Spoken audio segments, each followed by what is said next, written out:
그래서 로마서를 보면서 우리가 로마서는 기독교 신앙의 가장 기본이 되는 내용들을 담고 있습니다. 그래서 잘 기억하시고 마음에 담아두시면 좋겠습니다.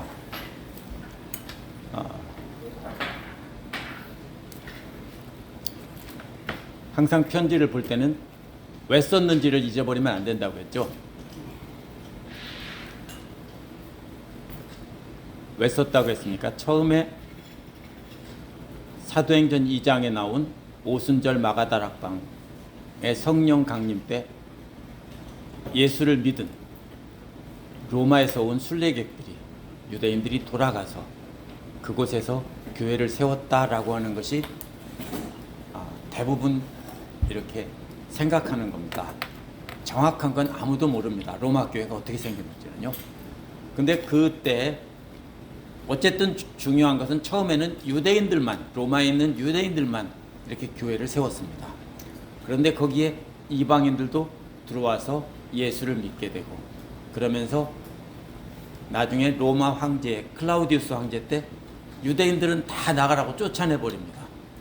그래서 쫓겨난 유대인들이 오랜 세월이 지나자 로마 교회는 이방인들이 지도자가 되었습니다. 근데 클라우디우스 황제가 죽고 나서 그 다음 황제가 되면 전 황제가 발표한 법은 취소되는 겁니다. 그래서 그때 유대인들이 돌아왔습니다. 왜 돌아왔을까요? 하면 가장 큰 이유는 교회 때문에 돌아왔겠죠. 근데 와보니까 자기들이 가르치고 자기들이 다 이럭저럭 했는데 와보니까 자기들이 설 자리가 없습니다. 이미 이방인 기독교인들이 잘 가르치고 지도자가 되어 있었기 때문입니다. 그러면 그때 그들이 한 일이 뭐냐면요, 너희들 예수를 믿어서 구원받지만 율법도 지키고 할례도 받아야 완성이 되는 거다, 이렇게 말하고 가르치기 시작했습니다. 왜냐하면 자기들이 할 수 있는 게 그게 더 있는 거거든요. 그래서 바울은 그 로마에 있는 교회의 잘못된 신앙을 바로잡아주기 위해서 편지를 쓴 것입니다. 오늘 말씀에서요, 먼저 그랬죠. 첫 번째로 감사한다는 겁니다. 첫 번째로 감사한다는 얘기는 그 다음에 계속 이어지는 내용들이 있다는 얘기죠. 감사가 있고 또 그 다음에 다른 내용들이 있습니다. 첫 번째로 감사합니다. 우리가 기도할 때도 어떻게 합니까? 첫 번째 찬양 드리고 감사를 드리죠. 하나님께도 감사를 드립니다. 누구에게 드립니까? 나의 하나님께 감사를 드립니다. 감사가 맨 먼저입니다. 근데 감사가 뭐라고 했습니까? 예수 그리스도를 통하여. 7절에서 뭐라고 했어요? 예수 그리스도께서 내려주신, 예수 그리스도로부터 내려주시는 거예요. 그러면 은혜는 어디서 왔어요? 예수 그리스도로부터 우리에게 왔어요.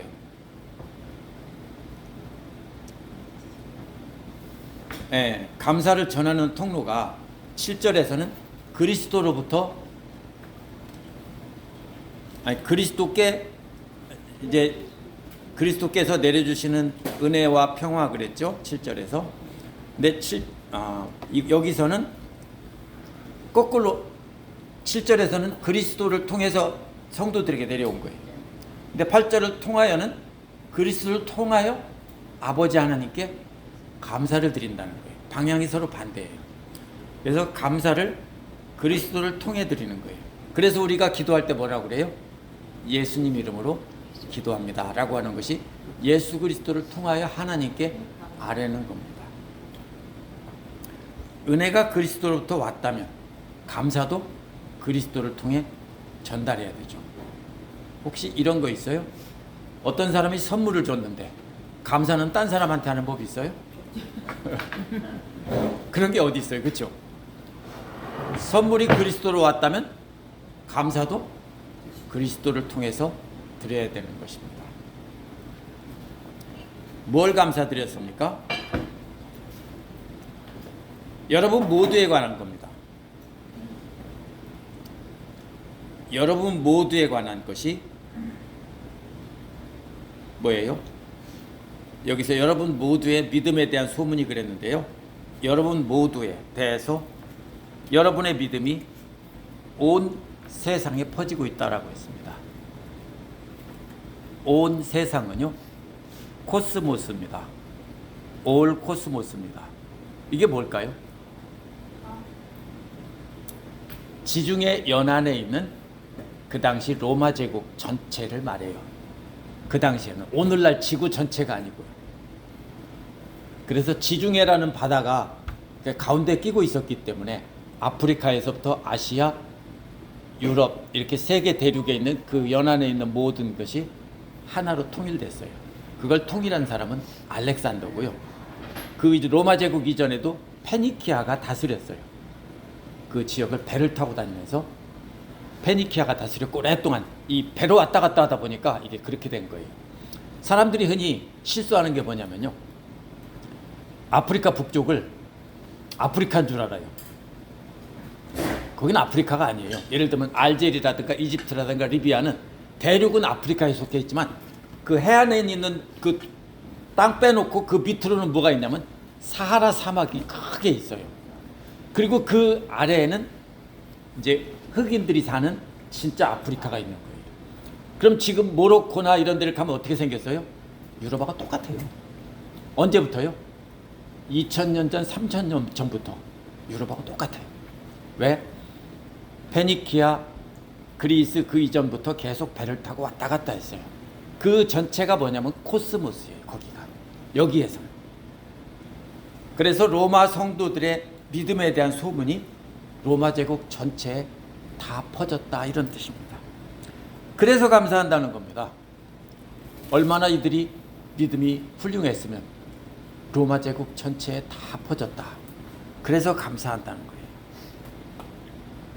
첫 번째, 감사를 드리고 있습니다. 바울은 어떤 상황에서 지금 감사를 드리고 있을까요? 바울은 이 당시에 유대인들이 죽이려고 쫓아다니는 상황입니다. 바울은 예루살렘으로 갈 예정이었습니다.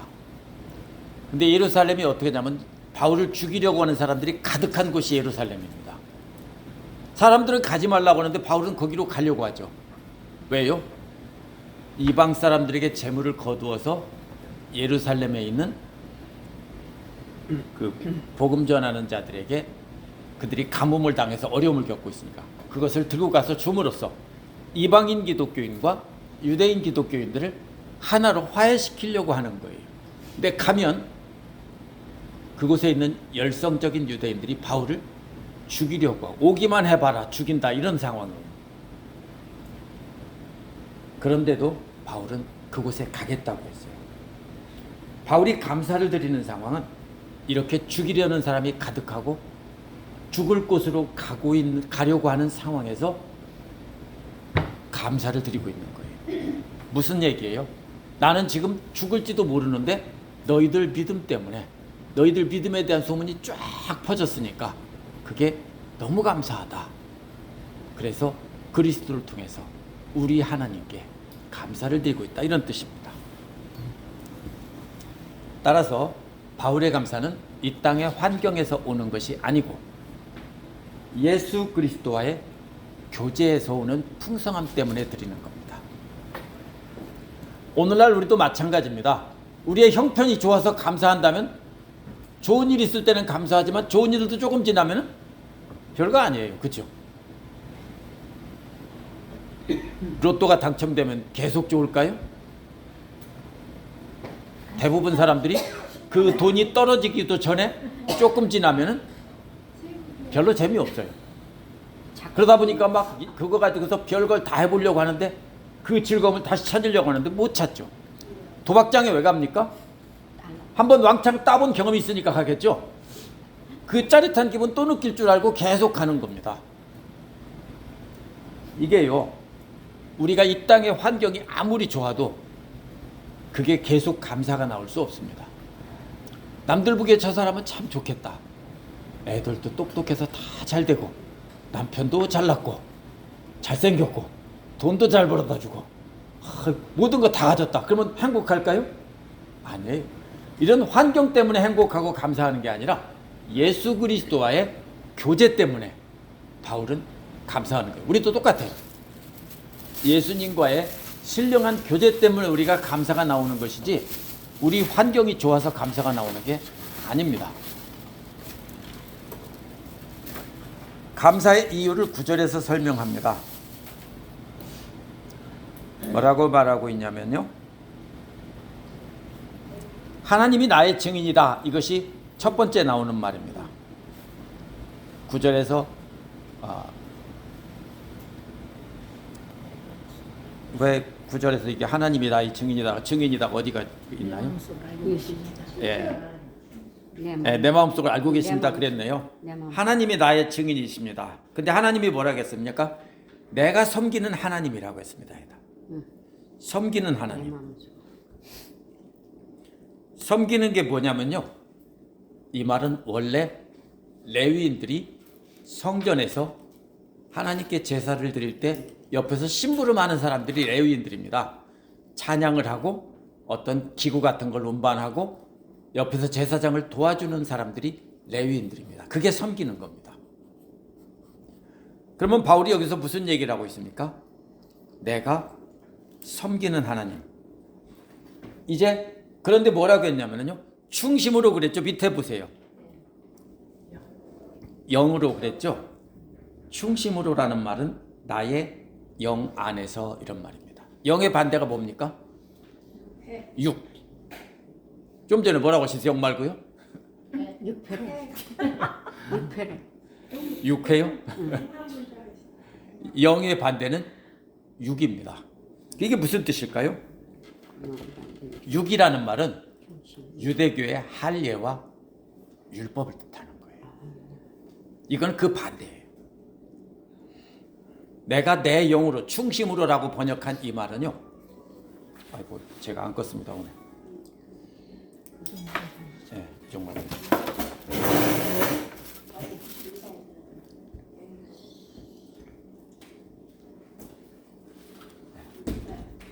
이 말을 잘 알아야 이 구절을 이해할 수 있습니다. 육이란 유대교의 율법, 제사, 할례 이런 것을 말합니다. 그런데 바벨론 포로에서 돌아왔을 때는 뭐가 없어졌죠? 잡혀가기 전엔 성전이 있었는데 성전이 없어요. 그래서 이 사람들이 그 다음에는 제사는 사라졌고요. 뭐만 남았을까요? 율법만 남았어요. 그래서 등장한 사람들이 바리새파 사람들이에요. 이 사람들이 율법을 철저히 연구해서 지키던 사람들이거든요. 제사가 없어지니까 이들이 주인공이 된 거예요. 그러면 성전은 누가 지었냐면 예수님 오기 조금 전에 헤롯이 지었어요. 그 전에는 성전이 없었어요.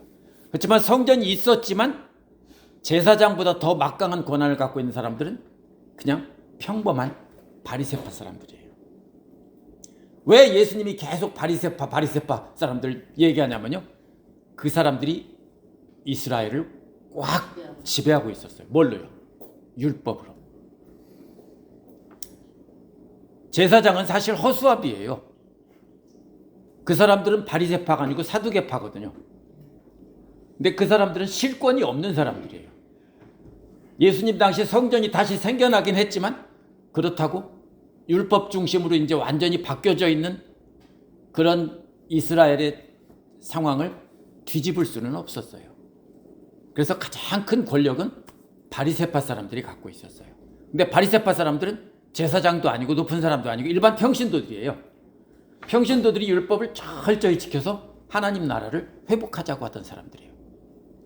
우리가 예수님 때문에 바리새파 사람들을 크게 오해하는데 그 사람들은 정말로 지독하게 하나님 말씀에 열심인 사람들이었어요.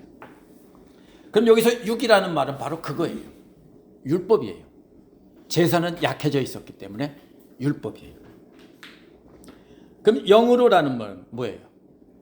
로마 교회에 와서 율법도 지켜야 된다 한 그 사람들에게 반대로 영으로 섬기는 하나님.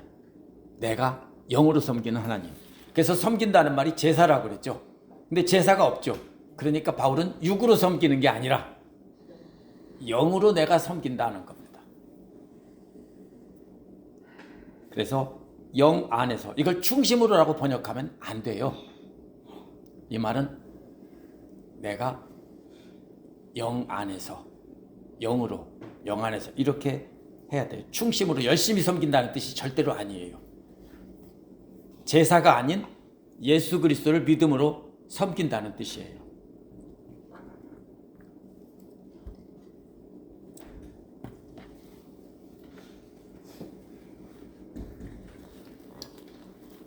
그래서 이 말은요, 초대교회 교부들도요, 다 그렇게 이해했어요. 영이라는 말이 즉 유대교 율법의 반대말이다. 오리겐이라는 교부도 그렇게 얘기했고요. 5세기 이전의 교부들은 다 그렇게 얘기했어요. 교부가 뭐냐면요, 영어로 처치 파더라고 하는데요, 사도들이 있어요. 사도들이 죽고 나서 사도들에게 직접 배운 사람들을 속사도라고 하는데요, 그 사람들부터 교부라고 불러요. 12사도의 제자들, 바울의 제자들, 그 사람들을 흔히 속사도라고 부르는데요, 속사도, 사도의 연속이다라는 뜻이에요. 속사도라고 부르는데 그 사람들부터 교부라고 불러요. 그래서 그 교부들 중에 유명한 사람들이 많이 있고요, 그 교부들이 성경 해석에 관해 중요한 그 기록을 많이 남겼어요. 그래서 성경 다음으로 성경을 해석할 때 초대교회 5세기 이전에 특히 교부들의 그러한 기록들은 성경을 해석하는 데 중요한 역할을 해요. 근데 그런 교부들이 대부분 다 내 영으로라는 말, 여기서 충심으로라는 말이 유대교 율법의 반대말이다 라고 해석을 해요. 이거는 틀림없어요. 다르게 해석할 방법이 없어요. 충심으로, 영으로, 이 말은 유대교 율법의 반대로 예수 그리스도를 믿음으로 어떤 눈에 보이는 제사가 아니라 마음으로 드리는 제사를 섬긴다는 뜻이에요. 어디서 나와요? 이거 바울이 만들어낸 말이 아니에요. 요한복음 4장 23, 24절 보면 사마리아 여인이 어디서 예배합니까? 자기들은 그리심산에서 예배한다고 하고 유다 사람들은, 유대인들은 예루살렘에서 예배한다고 하는데 헷갈립니다. 어디서 예배합니까? 하니까 예루살렘도 말고 이 산에서도 말고 저 산에서도 말고 뭘 예배하라고요? 영과 진리로 하나님께 예배드릴 때가 오는데 그때가 바로 이때다라고 말씀하셨어요. 무슨 말이에요? 예수님을 믿음으로 영으로 예배를 드린다. 이젠 더 이상 눈에 보이는 제사를 드리지 않는다는 거예요. 왜? 예수님이 단번에 제물이 되셨기 때문에 제물이 되신 예수님으로 우리가 제사는 끝났어요.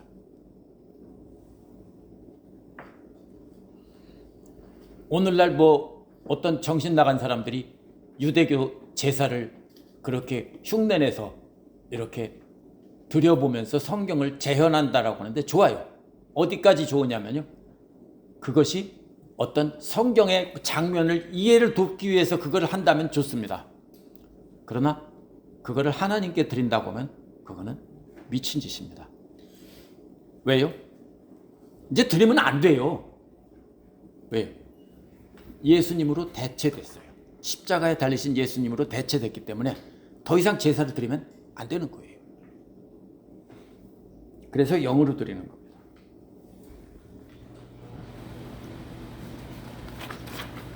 첫 번째가 감사였고요, 두 번째가 감사의 이유였죠. 세 번째는요, 9절 뒷부분에 나와요. 내 마음속을 알고 계십니다. 나는 기도할 때마다 여러분을 생각한다라고 했습니다. 이게 무슨 말이냐면요, 기도할 때마다 끊임없이 여러분을 생각한다고 했습니다. 이게 어떻게 되냐면 10절하고 이어지는 겁니다. 원어에서 기도할 때마다 이 말은 10절에 있어요. 원래 영어에서도 그렇게 돼 있을 겁니다. 기도할 때마다는 10절에 있어요. 근데 이게 한 문장이기 때문에 한국말에서 9절로 바뀌어간 겁니다. 무슨 말이에요?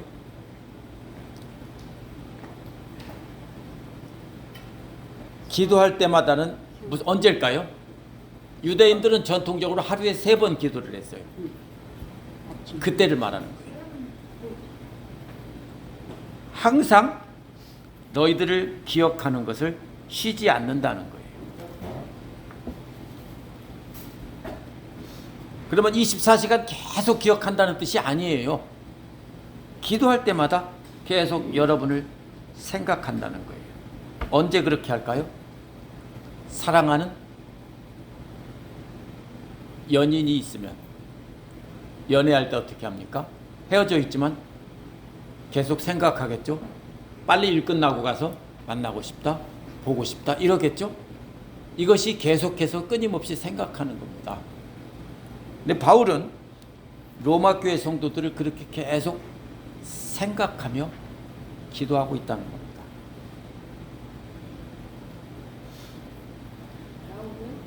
네, 그래서 기도할 때마다 항상 그렇게 하나님께 간구하고 로마 교회 성도들을 떠올리면서 기도하고 있는 겁니다. 뭐 하라고요? 그 다음에 기도하는 게 뭡니까?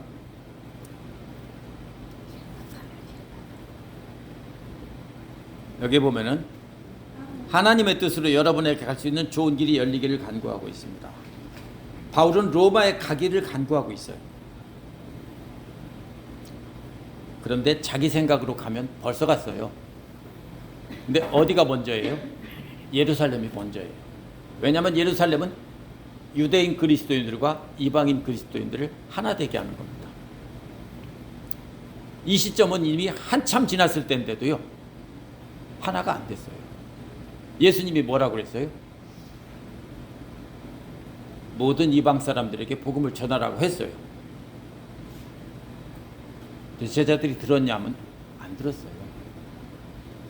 성령님하고 모든 나라의 방언으로 말하면서 모든 민족에게 전하라는 걸 성령께서 보여줬어요. 안 들었어요. 베드로에게 뭘 보여줬어요? 환상 중에 그 각종 부정한 짐승들을 보여줬어요. 근데 들었어요? 안 들었어요. 그거 가지고 다들 엄청나게 싸웠어요. 회의를 열고 별짓을 다 했어요. 이게 무슨 말이냐면요, 한번 딱 박히죠. 하나님은 유대인의 하나님이야. 죽어도 안 바뀌어요. 이방 사람들은 하나님의 구원받은 백성이 아니야라는 것이요, 해결이 안 되는 거예요. 수십 년이 지났는데도, 예수님이 돌아가시고 부활하신 지 수십 년이 지났는데도 아직도 해결이 안 돼요. 그래서 이방 사람들의 재물을, 헌금을 걷어가지고 바울이 가면 어떻게 할까요? 더럽다고? 안 받을 가능성이 99.9%예요. 그래서 뭐라고 그래요, 바울이? 이 헌금이 그들에게 받아들여지기를 기도해 달라는 거예요. 그걸 받는다는 뜻은 뭐예요? 유대인들은 부정하니까 그걸 받을 수 없어요. 우리는 이해가 안 가지만 그 사람들은 우리가 이해가 안 돼요.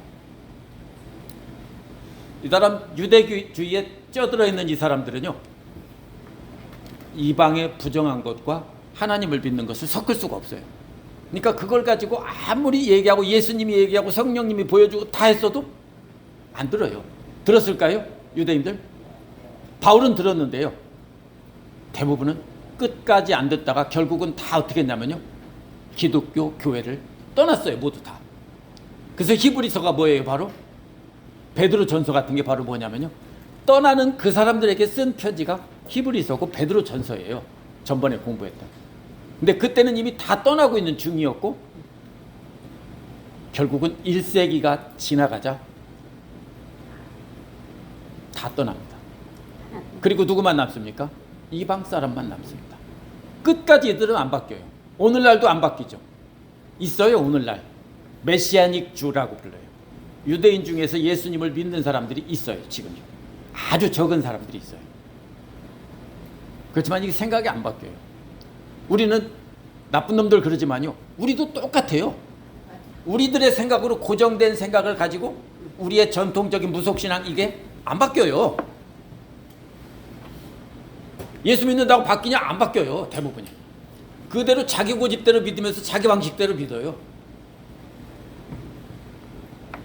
그래서 바울은 뭐라고 그래요? 여기서 내 뜻이 아니고 하나님의 뜻에 순종해서 너희들에게 가기를 원하는 거예요. 바울의 생각은 당장 갈 텐데 하나님의 뜻은 가지 말고 예루살렘으로 가라라고 하니까 거기에 순종하겠다는 거예요.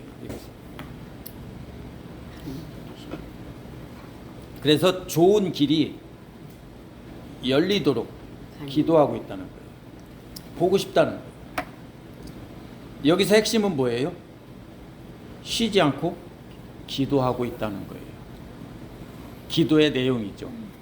처음에 감사가 나왔으면 이번에는 구체적인 기도의 내용은 로마에 가서 너희들을 보고 싶다. 그래서 내가 늘 너희를 기억하며 사랑하는 연인을 생각하듯 끊임없이 생각하며 기도하고 있다, 이 말입니다. 11절은 뭡니까? 이제 받은 은사를 나누라고 하는 내용입니다. 왜냐하면 이렇게 시작하거든요. 율법은 있지만 신령한 은사가 부족하기 때문에 하는 말입니다. 보고 싶어 하는 것. 내가 여러분을 간절히 보고 싶다는 겁니다. 왜 보고 싶습니까? 만난 적이 없어요. 아직 만난 적이 없어요. 그런데 보고 싶대요. 왜 보고 싶죠? 계속 편지로 주고받으니까. 그렇죠?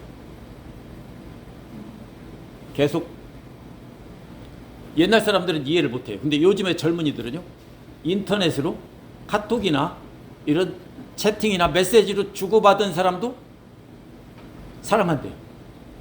이해 안 되죠? 네. 그렇게만 하다가 딱 만나서 실제로 처음 만나서 결혼하는 사람도 있대요. 잘 이해가 안 되죠? 근데 오늘날 젊은이들이 그래요. 이게 뭐예요? 계속 교제가 있고 계속 함께 기도하고, 사실 만나는 횟수가 중요한 게 아니에요. 그렇죠?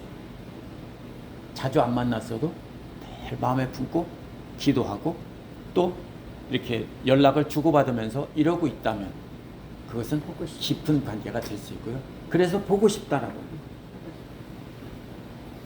내가 너희들을 간절히 보고 싶다, 이런 말입니다. 그래서 뭐 하려고 보고 싶어요? 여러분에게 신령한 은사를 좀 나눠주어 여러분을 굳세게 하려는 것이다, 이렇게 말했습니다. 믿음을 굳세게 단단하게 한다는 겁니다. 지금 믿음이 있긴 있어요. 너희들 믿음이 뭐라고 했어요? 온 세상에 소문났다고 했잖아요. 있어요. 그런데 아직 흔들리고 있어요. 어떻게 흔들려요? 믿음의 뿌리가 땅이 단단하지를 못해요. 깊이 박히지 못해서 흔들면 흔들려요. 근데 혹시 여기 앞에 있는 옥줄이 붙잡고 흔들 수 있는 분 있어요? 우리나라 저기도 있죠? 용비어천가에도 뿌리 깊은 나무 바람에 아니밀세 꽃 좋고 여름 하나니. 그렇죠? 작을 때는 흔들려요. 그죠? 근데 깊이 뿌리 박고 크면은 흔들리지 않아요. 여기서 그 말은 그런 뜻이에요. 이제 너희들 믿음이 어떻게 되려고요? 굳세게 하려고, 흔들리지 않게 하려고, 이런 말입니다. 뭐를 나눠줘서? 선물, 신령한 선물을 너희들에게 좀 나눠줘서 흔들리지 않게 하고 싶다는 거예요. 그건 아마 직접 만나서 줄 수 있는 건가 봐요. 그래서 직접 너희들을 보고 싶다. 보고 싶은 이유가 뭐예요? 선물을, 신령한 선물을 주고 싶은 거예요. 그래서 너희들이 믿음이 흔들리지 않게 꽉 뿌리 박히게 하고 싶다, 이 말이에요. 그래서 네 번째는 받은 은사를 나누고 싶다라는 겁니다. 12절에 보면은 다섯 번째로 서로 격려하는 내용이 나옵니다. 뭐라고 합니까? 12절은 그러나라고 시작하면서 이것은 내가 여러분과 함께 지내면서 서로의 믿음으로 서로에게 격려를 받고자 하는 것입니다. 여기서 서로 격려를 받고자 한다, 이 말이요, 원래는 동시에 초대한다는 말이에요. 누구를 초대하죠? 좋은 사람, 내가 친하고 싶은 사람을 초대하겠죠. 근데 오 집사님이 이승자 집사님을 초대했는데 이승자 집사님도 동시에 오 집사님을 초대했어요. 그럼 뭐예요? 서로 어떻게 되는 거예요? 동시. 잘해주고 싶고 서로 한번 친해보고 싶어서 서로 하는 거죠. 이런 그런 뜻이에요. 원래 그 말 뜻 자체가. 이건 뭐냐면요, 동시에 서로 함께 위로를 한다는 뜻이에요. 함께 위로한다. 서로 격려를 받고자. 누가 격려받아요? 바울도 로마 교회 성도들을 만나서 은혜를 나눠주면서 격려를 받고, 또 로마 교회 성도들도 바울에게서 위로를 받고 서로 위로를 받는다는 거예요. 저도 마찬가지예요. 제가 하나님 말씀을 전하면 성도님들이 은혜를 받고 위로를 받는 분들이 있는데, 그런 분들을 보면 저도 역시 똑같이 위로를 받는 거예요. 이렇게 서로 함께 전하는 자나 받는 자가 함께 위로를 받는다는 뜻이에요. 그래서 여러분과 내가 믿음으로 서로 격려받는 거예요. 그러니까 뭘로 위로받는 거예요? 서로의 믿음을 가지고 서로 위로를 주는 거예요. 오늘 말씀을 이렇게 정리해 보면은요, 순서대로 생각해 봐야 돼요. 첫 번째가 뭐죠? 감사죠. 두 번째 나온 것이 뭐냐면 복음을 선포해서 영으로 예배 드린다는 거예요. 예배 시간만 드리는 게 아니라 영으로는 삶으로 예배 드리는 것도 말하는 거예요. 세 번째는 선포한 사람들을 끊임없이 기억하면서 기도하고 있다고 하는 거예요. 네 번째는 그들을 만나서 그들에게 직접 만나서 할 게 있어요. 그래서 그걸 주고 싶다라는 거예요. 직접 만나서. 그래서 그들의 믿음이 튼튼해져 가는 걸 보고 서로가 위로를 받고 싶다. 이것이 오늘 말씀 내용이에요. 이게 짧은 내용이지만 우리가 신앙생활하면서 양육하고 성장해서 서로 위로받는 것까지 한 세트로 이렇게 되어 있습니다. 오늘 바울의 감사를 잘 봐야 됩니다. 우리가 좋은 일 있을 때 감사를 많이 하고 힘든 일 있을 때는 감사를 못 하죠. 무슨 뜻이에요, 그게? 예수님과 영적인 교제의 통로가 막혀 있다는 뜻이에요.